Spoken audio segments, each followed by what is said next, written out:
Bapak Presiden Jokowi, Bapak Menko Polhukam, dan para menteri yang berbeda haluan politik dengan Pak Jokowi. Sekarang ini yang terjadi adalah antar anggota kabinet dan pimpinannya terjadi saling kritik. Padahal tugas Menko Polhukam adalah sangat vital untuk penegakan hukum, mengawasi kepolisian dan kejaksaan. Maka saya menghimbau kepada Menko Polhukam agar mengundurkan diri tanpa harus menunggu diganti agar seolah-olah jadi korban. Demikian juga Pak Jokowi, jangan ragu-ragu mengganti tanpa harus khawatir dianggap bahwa yang diganti itu menjadi korban. Demikian juga para menteri yang berbeda haluan. Be gentleman. You memilih tidak sejalan dengan Jokowi, mundur. Kalau ada yang tiba-tiba bicara soal etika, adab, moral, apapun itu, sodorkan cermin sama mereka. Menurut saya Gibran tidak ingin sedang merendahkan siapapun. Inilah Mas Gibran kemarin itu entah disengaja atau tidak, tapi dia hadir memberikan kaca buat kedua pasangan lainnya. Bahwa apa yang kalian lakukan kemarin, bahwa apa yang kalian bangga-banggakan kemarin, ketika itu menimpa kalian, nggak enak perasaan kalian kan? Ketika kalian dijelaskan bahwa ini tidak etis, ini tidak beradab, kalian punya 1000 pembelaan. Maka ketika kalian bilang Mas Gibran tidak beretika dan tidak beradab, kita juga bisa punya 1000 pembelaan. Saya juga nyari etika Bapak debat yang kemarin itu yang nyerang Pak Prabowo, tanahnya, nilai kinerjanya di Kemenhan, terus nyerang secara personal pribadi. Apa itu etika juga Pak? Kayak gitu. Giliran Gibran aja baru bumbu-bumbu dikit itu masih menyangkut temanya, udah dibilang nggak beretika. Lagian lithium peroxide beneran ada Pak gitu. Kalau kita penonton nggak ngerti apa sih itu, googling dulu. Oke. Lah ini calon pemimpin harus ngerti dong. Kan dibahas tuh sama tim ses lithium peroxide.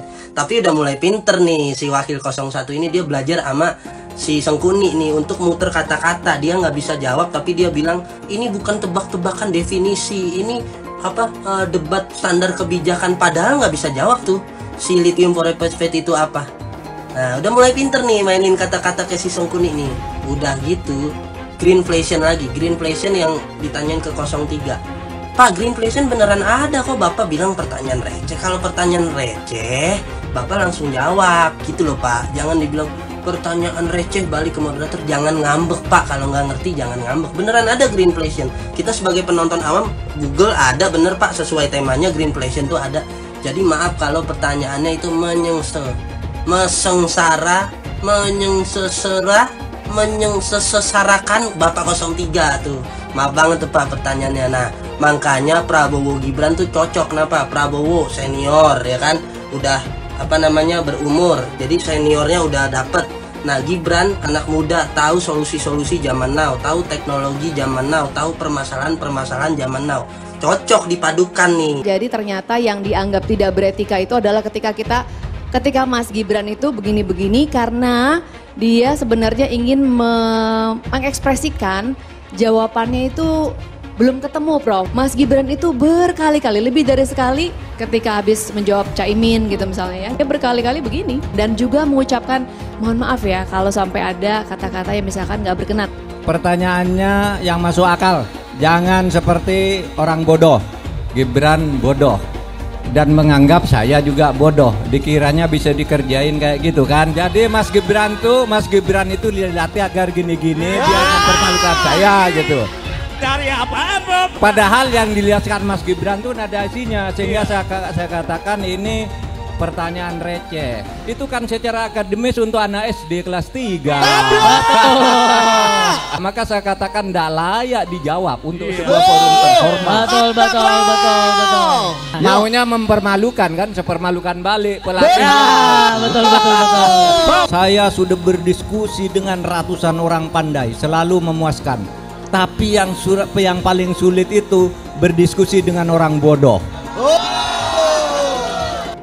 Bagaimana cara mengatasi greenflation? Apa sih inflasi hijau? Itu kan ekonomi hijau. Saya lagi nyari jawabannya Prof. Mahfud. Saya nyari-nyari di mana ini jawabannya. Kok nggak ketemu jawabannya? Saya tanya masalah inflasi hijau kok malah menjelaskan ekonomi hijau. Ini tadi tidak saya jelaskan karena kan beliau kan seorang profesor. Sesuai dengan aturan. Greenflation ini adalah Greenflation adalah inflasi hijau. Sesimpel itu. Saya juga ingin mencari itu jawabannya ngawur juga itu. Gila ini. Ngarang-ngarang ndak karuan mengkaitkan dengan sesuatu yang tidak ada. Gitu ya. Begini loh. Kalau akademis itu gampangnya kalau bertanya yang kayak gitu-gitu tuh recehan. Gitu. Recehan. Oleh sebab itu tidak layak dijawab menurut saya. Dan oleh sebab itu saya kembalikan saja ke moderator. Ini tidak layak dijawab pertanyaan kayak gini. Tidak ada di jawabannya. Sepertinya Prof. Mahfud agak ngambek ya. Soalnya saya sudah 2 kali memberikan pertanyaan yang sulit. Carbon capture, greenflation, selalu dikomenin pertanyaan receh. Ya kalau receh ya dijawab Pak. Gitu loh. Segampang itu. Mas Gibran, saya menghormati Anda sebagai calon wakil presiden sehingga saya tidak akan bicara secara menjebak dan receh-receh. Saya bangga kenapa? Karena Gus Muhaimin menjaga marwah debat. Yang kedua, menunjukkan sikap yang menghormati lawan bicara. Menghargai dan tidak sedikit pun merendahkan orang yang sedang menjadi lawan debat. Dan Gus Imin menunjukkan kepada kita sikap yang terhormat. Dan itu semua didasari apa? Semua mulai dari etik. Semua mulai dari etika. Kalau etik itu dihormati, ditinggikan, maka perilaku akan mencerminkan itu. Pak Ganjar dan Pak Anies itu datang dengan tingkat akurasi data yang sangat rendah. Bahkan tadi saya sebut kecenderungan punya kebohongan. Kalau kemudian ada nilai, kan kalau Pak Ganjar menilai 5, itu kan menilai 5 itu menilai kinerja hukum Indonesia. Yang di bawah Pak Jokowi dinilai oleh Pak Ganjar itu 5 kan. Padahal Menteri Menko Polhukamnya itu adalah wakilnya Pak Ganjar. Nah, termasuk ketika Pak Anies misalnya kasih penilaian yang sangat subjektif, nggak tahu apa-apa, cuma nggak punya bahan apa-apa, ya sudah rasanya karena nggak suka dengan orang yang bekerja di situ, ya sudah dikasih nilai sesukanya saja. Jadi ini menurut saya, ya itu yang tadi saya sebutkan, objektivitasnya rendah, kompetensinya rendah, tapi kemudian memberikan nilai berdasarkan tendensi pribadi yang tidak suka itu. Dari debat ini, betul Pak Prabowo adalah menjadi sosok yang paling sabar. Dan itu adalah ciri-ciri negarawan.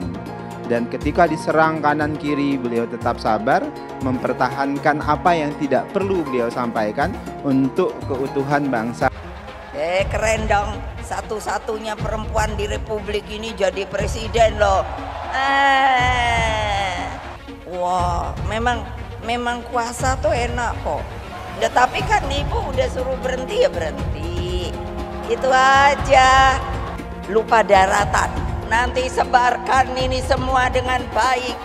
Saya bilang perlawanan kita adalah terukur. Seluruh rakyat kalau solid, terus berjuang ke akar rumput, bicara pada rakyat dengan baik bahwa kamu harus memilih orang yang benar-benar dapat diangkat menjadi pemimpin Presiden Republik Indonesia ini untuk 5 tahun. Waduh, saya nggak ikut capres. Nanti kalau saya ikut baru saya tanggapan.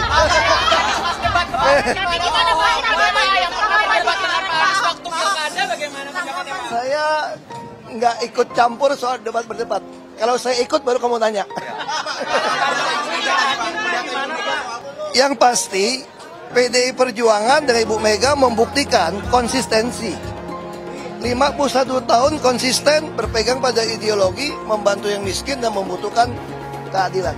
Ini konsisten.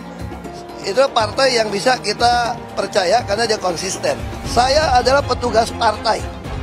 Karena saya adalah kader yang dilatih, ditugaskan untuk mewujudkan cita-cita proklamasi. Jadi saya ini jelas, Ibu Megawati juga petugas partai, apalagi saya. Saya adalah petugas partai DPD Perjuangan untuk mewujudkan keadilan sosial sesuai dengan cita-cita proklamasi. Dan ini ideologinya, ini ada partai kader dengan ideologi yang jelas. Ya, saya bangga, saya berterima kasih di Indonesia ada partai PD Perjuangan yang konsisten memperjuangkan ideologi Pancasila dan juga tentu Kebinekaan Tunggal Ika gitu ya. Punya tanah berapa, punya tanah ini.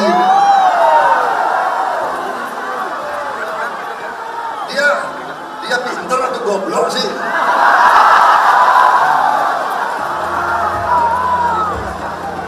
Dia ngerti nggak ada HGU, hak guna usaha, hak guna bangunan, hak pakai, ya kan? Itu tanah negara, saudara. Tanah rakyat, tanah bangsa. Daripada dikuasai orang asing, lebih baik Prabowo yang mengelola. Tapi manakala pemerintah memerlukan saya, segera menyalahkan. Gak usah dibawa-bawa debat lah. Anda hanya memperlihatkan ketololan Anda. Bapak Presiden menyampaikan, Bapak punya lahan lebih dari 340.000 hektar, sementara TNI kita, prajurit kita, selebih dari separuh tidak punya rumah dinas. Itu fakta, tidak perlu dibicarakan secara tertutup. Itu kekurangan yang harus kita perbaiki. Dan ketika tadi Bapak mengatakan, Bapak akan meningkatkan kesejahteraan. Pak, Bapak ini sudah Menhan selama 4 tahun, hampir 5 tahun. Bukan calon Menhan, jadi harusnya menunjukkan inilah yang sudah saya kerjakan, bukan mengatakan apa yang akan dilakukan.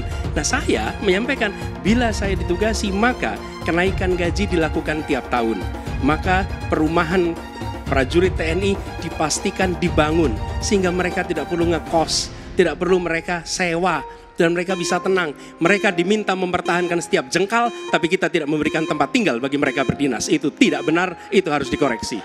Dari mana kita bisa menilai akurasinya? Jadi menurut hemat kami, bila ada di antara kami yang faktanya keliru, Bapak tunjukkan. Tapi kalau Bapak tidak menunjukkan, berarti memang faktanya benar. Itulah kenyataan yang ada di lapangan. Dan ini juga yang selalu kami gunakan. Kami gunakan fakta-fakta itu. Itulah sebabnya, Pak, kami melihat penting sekali untuk kita tenang, dingin, jangan emosional dalam menghadapi persoalan-persoalan kenegaraan, dalam menghadapi persoalan-persoalan pertahanan. Pak Anies sudah terlalu teoritis, tapi yang nyata tentang masalah AI, cyber, teknologi tinggi dan sebagainya adalah sumber daya manusianya, awaknya. Saya begitu jadi menteri, saya membentuk 4 fakultas baru di bidang sains, teknologi, engineering, dan mathematics.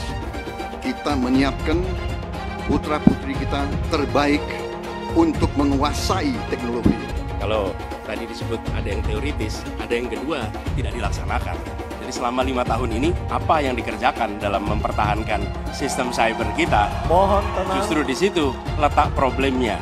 Ketika kepercayaan dari Ibu dan Bapak Saudara sekalian diberikan kepada kami, maka kami insya Allah akan mengembalikan posisi Indonesia. Apa yang kita kerjakan di level dunia membuat Indonesia bisa menjadi tuan rumah di negeri sendiri. Itu tingkat keluarga. Pencurian ikan, pencurian pasir, itu menandakan bahwa kita kebobolan. Dan lebih jauh lagi, ironisnya, Kementerian Pertahanan menjadi kementerian yang dibobol oleh hacker 2023. Sebuah ironi, karena itu kita ingin mengembalikan.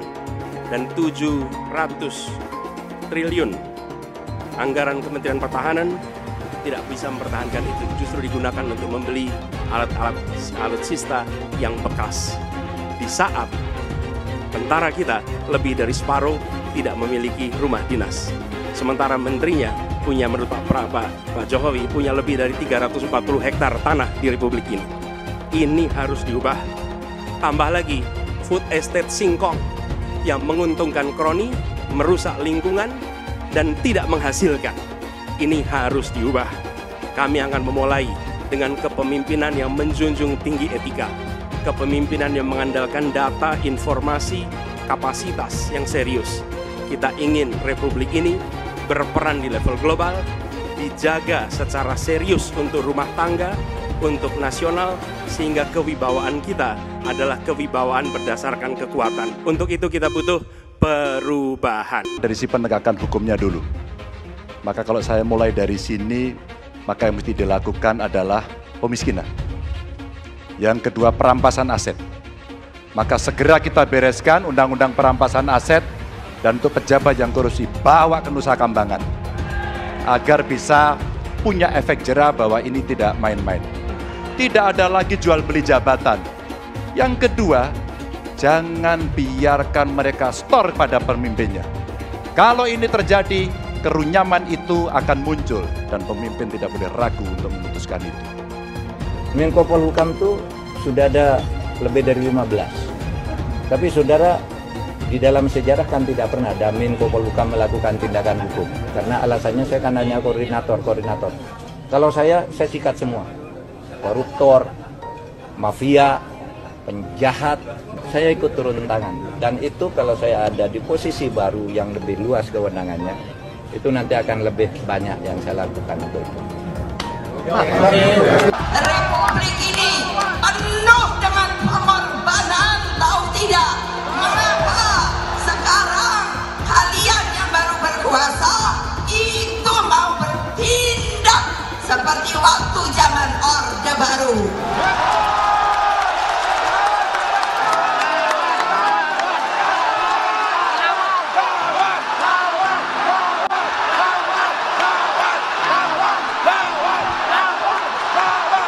Berani tidak? Berani tidak? Berani tidak? Merdeka! Merdeka! Merdeka! Menang kita!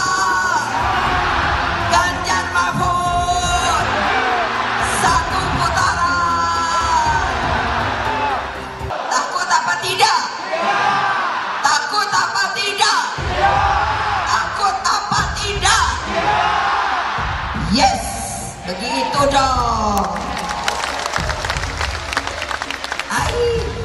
Mestinya ibu nggak boleh ngomong gitu, tapi udah jengkel tahu nggak? Nah, yang pasti kalau buat saya dibandingkan misalnya Pak Gibran jadi maju, gitu Mas Gibran gitu ya. Ya saya pilih Ganjar sama Mahfud lah, karena lebih teruji kan. Anda jadi wali kota baru 2 tahun 3 tahun kan belum teruji juga. Ini urus negara loh, mau jadi presiden loh. Kalau Anda belum lengkap, belum pernah di legislatif, belum nasional ya maksudnya DPR, kan DPR kan belum ngerti nih pemerintahan seperti apa. Anda belum pernah di eksekutif yang tingkat provinsi, Anda nggak ngerti jadi presiden nanti.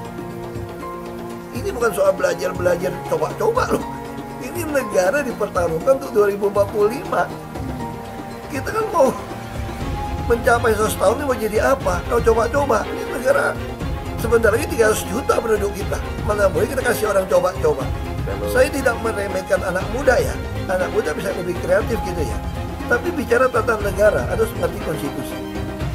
Anda bukan hanya untuk berani untuk maju. Kalau cuma berani maju, banyak bisa kita pilih orang berani maju. Tapi yang lengkap dengan track record ini kan itu waktu pembuktian. Pasti pilih Pak Ganjar, Pak Mahfud yang lebih pengalaman. Saya tidak mau anak cucu saya harus nunggu sekian tahun lagi. Pengalaman Jakarta gitu kan, nunggu lagi mundur. Males sudah. Jadi kita nggak usah coba-coba deh. Udah jangan dengerin janji-janji manis orang. Lebih setuju lagi apa yang disampaikan calon presiden Pak Ganjar Pranowo. Tadi saya bisik-bisik ke beliau, Pak, nanti habis dilantik, besoknya langsung masuk ke kedaulatan pangan. Nggak usah lama-lama. Perencanaannya disiapkan sekarang, begitu dilantik besok langsung masuk ke kerja kedaulatan pangan. Sehingga swasembada pangan, ketahanan pangan, kedaulatan pangan itu betul-betul kita miliki. Dan saya yakin Pak Ganjar mampu menyelesaikan ini. Saya mensyukuri kenapa kalah, kenapa ditahan. Saya bersyukur atas itu semua. Saya coba bayangkan ya, kalau seandainya waktu itu kita menang gitu ya, Hari ini belum tentu kita bisa nikmati seperti ini. Kita bersyukur 5 tahun Tuhan izinkan kasih ke orang yang pintar ngomong untuk kerja. Coba kalau kita bayangkan gitu ya, kalau kemarin saya masih jadi gubernur, ini saya udah turun ini. Tapi yang pintar ngomong itu dikira orang hebat kan? Ini lebih berbahaya tahun 2024, langsung ketahuan karakternya. Langsung ketahuan itu. Di saya juga ada kutipan Pak di kamar saya Pak. Tulisannya, Jakarta telah mengambil keputusan yang fatal. Jangan hanya konsentrasi pada pembangunan benda-benda mati yang indah difoto dan bisa ditunjukkan dalam 5 tahun hasilnya. Kalau kita mau menilai sebuah janji, maka lihat janjinya atau lihat kenyataannya. Dulu janjinya apa ya? Dan ini aneh, betul-betul aneh. Ini bukan kampanye, tapi saya sampaikan di sini. Di satu sisi menyiapkan jalur-jalur air untuk dikirim ke laut, di sisi lain di lautnya dipasang dengan pulau reklamasi, tinggal tunggu waktu jadi rob, air malih. Dan ini melawan sunnatullah. Kenapa? Air itu turun dari langit ke bumi, bukan ke laut.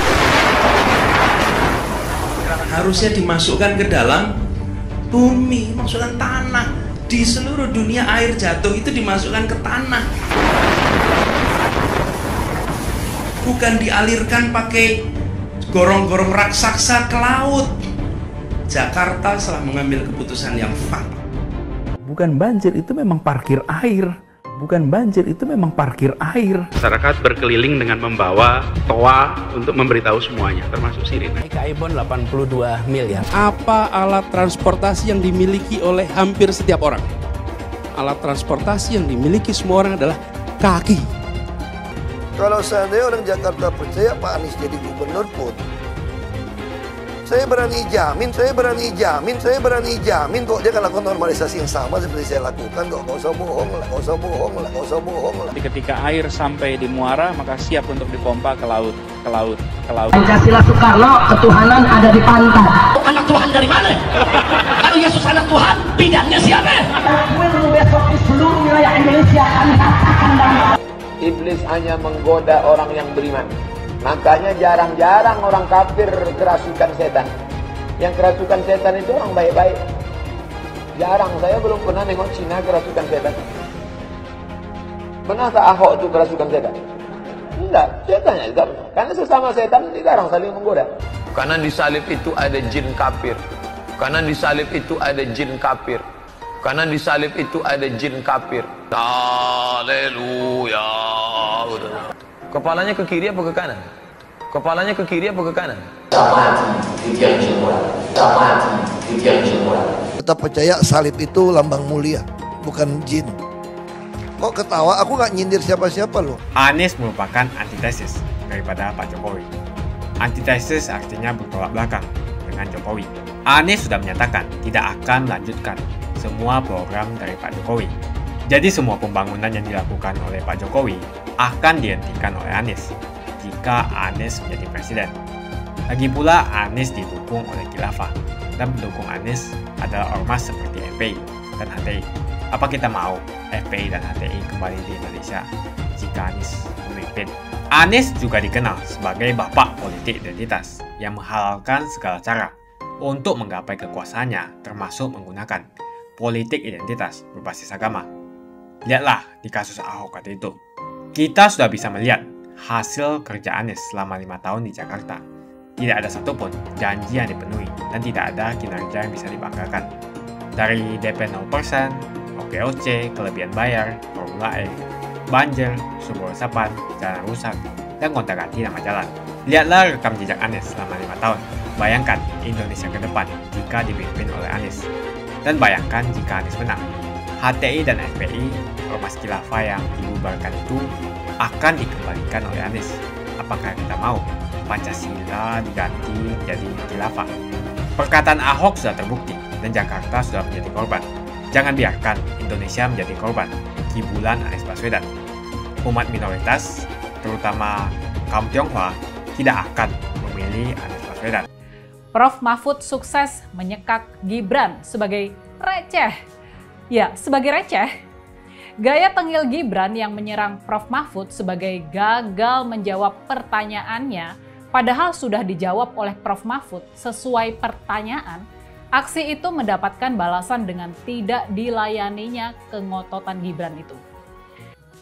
Bocah tengil dan songong itu, bocah sombong itu akhirnya kena batunya juga. Gibran kena batunya di debat yang keempat, debat di antara para cawapres. Gayanya yang menantang dan sok itu akhirnya kena batunya. Dia kena batunya di tangan Prof. Mahfud dan sekaligus di tangan Caimin juga. Dua tokoh politik yang jauh lebih senior dan berpengalaman. Gibran disebutnya memang gak berkelas buat bisa ikut debat di tingkat cawapres. Gibran masih kekanak-kanakan dan gak punya etika. Kemudian pasca debat kita bisa melihat betapa publik, betapa para netizen bersorak-sorai atas pukulan-pukulan yang telak menghantam keras Gibran itu.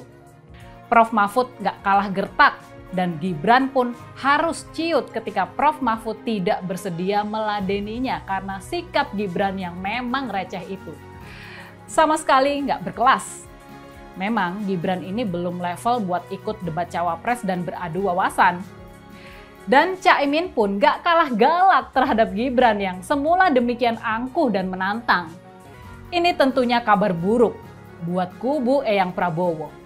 Dan ini juga kabar buruk buat Presiden Jokowi, ayah dari Gibran sendiri.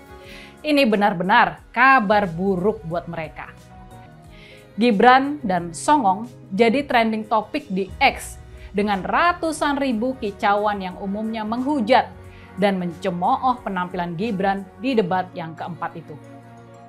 Maka setelah kena hantaman di arena debat, Gibran pun dihantam kanan kiri di arena media sosial.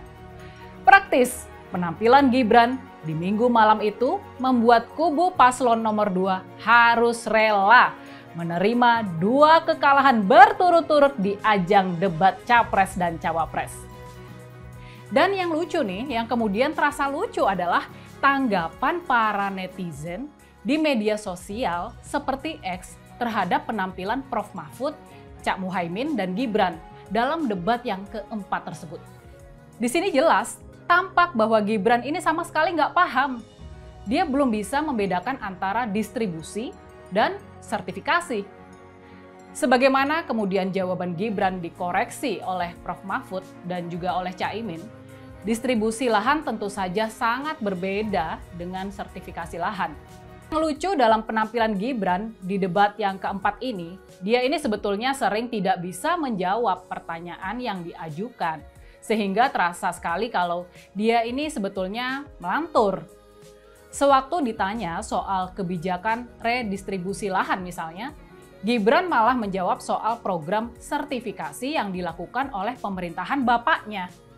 Distribusi lahan adalah pembagian lahan yang dikuasai negara kepada mereka-mereka yang tidak memilikinya. Sementara itu, sertifikasi adalah pengakuan pemerintah atas tanah yang sudah dimiliki oleh warga. Jadi, sudah jelas kan di mana letak salah paham Gibran? Sementara itu, hasil pantauan terhadap sentimen Gibran, hasilnya sungguh parah. Para netizen sama sekali nggak menyukai penampilannya yang agresif, songong, dan tengil di ajang debat tersebut. Kajian mereka terhadap sentimen netizen dalam mengikuti debat, Prof. Mahfud dan Caimin cenderung mendapatkan apresiasi yang positif dari para netizen. Sentimen positif terhadap Prof. Mahfud sebesar 79% dan Caimin 80%. Sentimen negatif terhadap Caimin hanya 6%. Dan Prof. Mahfud 12%. Sentimen positif terhadap Gibran hanya 33%. Sementara itu nilai negatifnya mencapai 60%. Yang berkomentar negatif terhadap penampilan Gibran di debat yang keempat ini sudah sampai 60% kicauan. Di semua kategori penilaian, Prof. Mahfud lah yang unggul. Secara umum, 78,9 responden puas dengan penampilan Prof. Mahfud. Sementara itu, Gibran cuma mencatat angka kepuasan 68% dan Caimin 61,2%. Lalu, Siapa pemenang debat di minggu malam itu? Menurut survei telepon Litbang Kompas, hasilnya jelas. Prof. Mahfud menang telak di ajang debat tersebut. Terakhir, soal penampilan di atas panggung. Prof. Mahfud kembali dianggap yang terbaik dengan nilai 7,7. Sementara Gibran 7,3 dan Caimin 7,6. Untuk ukuran menjawab pertanyaan dengan jelas dan lancar, Prof. Mahfud nilainya 7,4. Sementara itu Gibran 7,1 dan Caimin 6,9. Soal menguasai permasalahan, lagi-lagi Prof. Mahfud unggul telak dengan angka 7,4. Sementara Gibran 7,0 dan Caimin 6,9. Jelas ya, angka-angkanya sudah sangat jelas. Prof. Mahfud menang telak di debat yang keempat ini. Nah, sudah pasti kekalahan Gibran di ajang debat minggu malam tentunya menjadi kabar buruk buat kubu Eyang Prabowo. Dan ini juga kabar buruk buat Presiden Jokowi, ayah dari Gibran sendiri. Dulu Anies bisa menang karena menggunakan agama dan etnis. Isu agama, ras, dan antar golongan dinikmati oleh relawan Anies. Saat itu Anies didukung oleh FPI, HTI, dan pengasong khilafah lainnya.